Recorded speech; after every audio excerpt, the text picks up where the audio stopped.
ധവളപത്രം സമസ്ത മേഖലകളിലും സ്വകാര്യവൽക്കരണത്തിനുള്ള കർട്ടൻ റൈസറെന്ന് പ്രതിപക്ഷം. ധവളപത്രം രാഷ്ട്രീയ രേഖയായി മാറിയെന്നും ധനവകുപ്പ് ഫാക്ട് ചെക്കിംഗ് നടത്തില്ലെന്നും പിണറായി വിജയൻ. പുറത്തുനിന്നുള്ള പ്രത്യേക സമിതി ധവളപത്രം തയ്യാറാക്കിയത് ഭരണഘടനാ വിരുദ്ധമെന്ന് KN ബാലഗോപാൽ കുറ്റപ്പെടുത്തി. ധവളപത്രം ഉമ്മാക്കിയല്ലെന്നും പ്രതിപക്ഷത്തിന് മുന്നിൽ വെച്ച കണ്ണാടിയെന്നും മുഖ്യമന്ത്രി തിരിച്ചടിച്ചു. ധവളപത്രം ഇറക്കി കഴിഞ്ഞിരിക്കുകയാണല്ലോ, അതുമായി ബന്ധപ്പെട്ട ഒരു ഫാക്ട് ചെക്കിംഗ് ധനവകുപ്പ് നടത്തണ്ടേ? ധനവകുപ്പ് അത്തരമൊരു ഫാക്ട് ചെക്കിംഗ് നടത്തിയിട്ടുണ്ടോ? ക്ഷേമ ബോർഡുകൾ സംരക്ഷിക്കപ്പെടുമോ? കിഫ്ബി തുടരുമോ?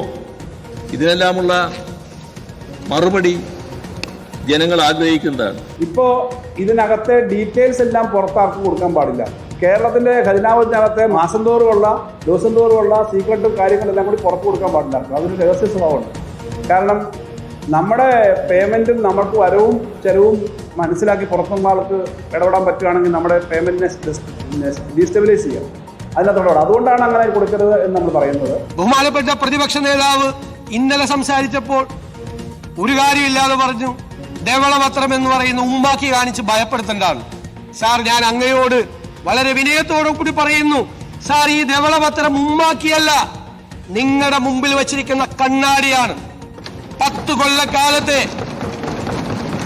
സാമ്പത്തിക മിസ്മാനേജ്മെന്റിന്റെ കൂടി കണ്ണാടിയാണ്. ഞങ്ങൾ ആരെയും ഉമ്മാക്കി കാണിച്ച് ഭയപ്പെടുത്തില്ല, കണ്ണാടിയാണ്. വിവരങ്ങളുമായി TV പ്രസാദ് ഉണ്ട്. TV പ്രസാദ്, പ്രതിപക്ഷം ധവളപത്രത്തെ കാണുന്നത് രാഷ്ട്രീയമായി കൂടിയാണ്, അതൊരു രാഷ്ട്രീയ രേഖയാണെന്നാണ് പ്രതിപക്ഷത്തിന്റെ വിമർശനം.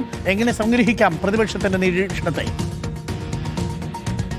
അരുൺ, ഇന്ന് നിയമസഭയുടെ മേശപ്പുറത്ത് വെച്ച ധവളപത്രത്തെ ശക്തമായി എതിർക്കുകയാണ് പ്രതിപക്ഷം. ആദ്യം ചട്ടലംഘനമാണ് പ്രതിപക്ഷം ചൂണ്ടിക്കാണിച്ചത്. അതായത് അതീവ രഹസ്യമായ രേഖകൾ ഉൾപ്പെടെ ധനവകുപ്പ് രഹസ്യമായി കൈകാര്യം ചെയ്യേണ്ടതിന് പകരം പുറത്തുള്ള ആളുകളെ കൊണ്ട് ചെയ്യിച്ചു എന്ന വിമർശനമാണ് പ്രധാനമായും പ്രതിപക്ഷം മുന്നോട്ട് വെച്ചത്.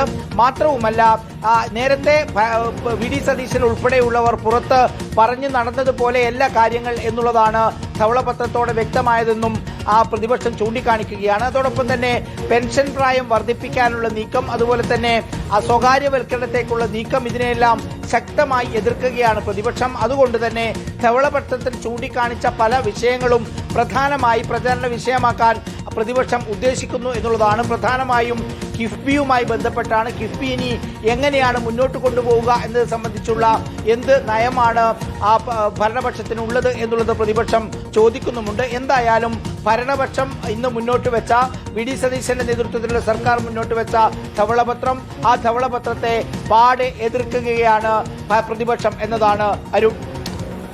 Thank you. TV പ്രസാദാണ് വിവരങ്ങൾ നൽകിയത്.